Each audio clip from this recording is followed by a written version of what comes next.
All right. Here with Graham Reznick, filmmaker of the I Can See You film. Anyway, we have several questions to ask you. If you had to describe the most memorable night of your life, what would you say? And don't worry, this is not a PG-rated film. Wow. The most memorable night. One specific night. God, I hate to start it off so sentimental, but it's hard for me to pick a most memorable, but I can pick the earliest most memorable, which is when I was like 2 years old. I was sitting on my porch in the house I grew up in New Jersey before I moved to Delaware, and there were fireworks because it was July 4th, and my mom told me that they were for me because it was my birthday the next day. So July 4th has always been very special to me because of that reason. That makes me sound like such a spoiled brat. Everything's for me.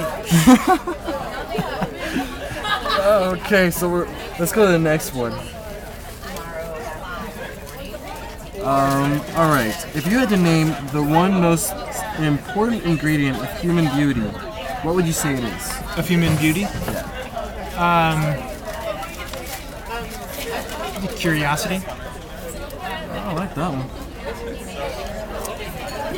If you had to name the one thing that repeatedly makes you angriest, what would it be?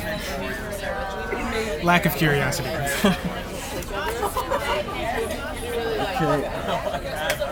If you were to decide the legal age for sexual consent, what age would it be? No comment. Okay, no comment. If you could have a single button beside... Wait a minute. Alright, I don't think this is the right one, but you're going to go with it anyway. If you could have a single button beside your bed that did one thing, what would you want it to do? No comment. Alright. We're flying right through this. If you were going to die in 10 minutes and could confess only one thing in order to pass with peace of mind, what would you say? Just one thing? It doesn't have to be as at the admission of guilt to anything. It could be perhaps something you want to be remembered by, something along those lines. And you can't choose no comment if you like. No, I've no commented enough. I have to face this one.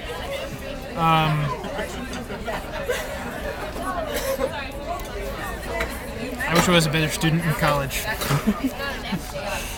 Okay. For my parents' sake, they paid a lot of money. Yeah.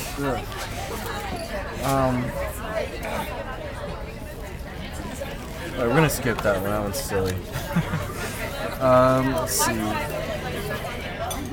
If you had to identify the time or moment in your life when you felt the most free, when was it? There are two. I took a road trip after senior year of high school, and we went all across the country. Well, we went as far as New Mexico and back, and that was just absolutely exhilarating, and it just kind of drew the map of the United States for me, which was amazing. And also this past week with my film coming out, and I feel kind of free of the burdens of working on that for 3 years, and also so far it's been well received, which makes me feel like people are interested, so it clears that terror up from my mind, so that's a very freeing feeling. Got two more, Graham. You're almost through. If you had to name the most violent scene in a movie you have ever seen, what would it be? Oh man, there are so many. That's just which one sticks out? I mean, there's cartoon violence and there's real violence, and they have different impacts on you. There's so many cartoon violence things, but I feel like they just don't have the same impact. There's few things that are so painful. For example, Bambi. Well, if you ask me what the trippiest moment in the movie, All right. I would say in Dumbo, the drunk scene in Dumbo. I can't watch it. I saw it when I was 10. Or the last time I saw it was probably 10, but I saw it way younger than that. And just the memory of it kind of gives me shivers. Just that, the trails, and it's just so terrifying. one of the scariest moments in any film I've ever seen, and I don't think I can ever watch it again because it might take away the impact that it had on me when I was a little kid. Well, violent. Well, I just saw this movie in Bruges, which was really excellent, and it's such a sedate movie for most of the film, and then there's some very, very cleverly cleverly placed impactful violent scenes towards the end, and they're just really devastating. And so that kind of violence was very, very violent. Did you ever see Last House on the Left? Yeah, the original. Yeah, that's quite a violent movie. That's one of those movies that I'm glad I saw once. I'll never see it again. Exactly. Don't need to see it again. Requiem for a Dream. Don't need to see it again. Yeah, don't need to see it again. Huge impact on the viewer. Don't need to see it again. Even that's a form of violence. It's self-violence, you know. Yeah. If every night, and this is a very nice one. If every night you could have one singer appear to serenade you, who would you choose? Oh boy. Well, there are implications to choosing a male singer, so let me try and think of an appropriate female singer, so people don't get the wrong idea or anything. One singer who has the most beautiful voice.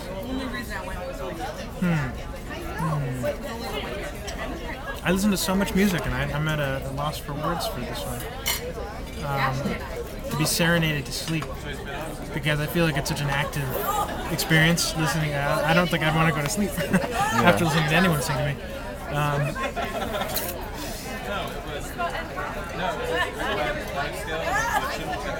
You're gonna need some jump cuts in this one. Yeah, don't worry.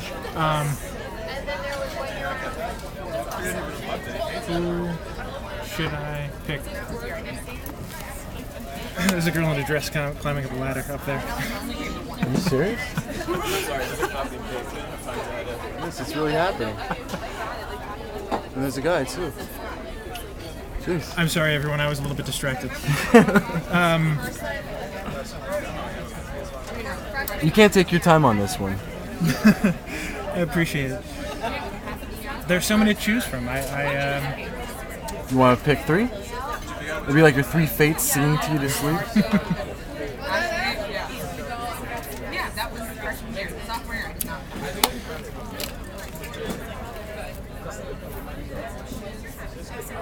I feel like once you can't decide right away, it's so hard to decide. All right. Well, we could just cut to the girl walking up the. We'll just leave it at that. All right. Thank you so Leave much. that one open in. Thank you so much, Graham, for doing this for us, and we hope to see you again soon. Hope to see you again soon as well.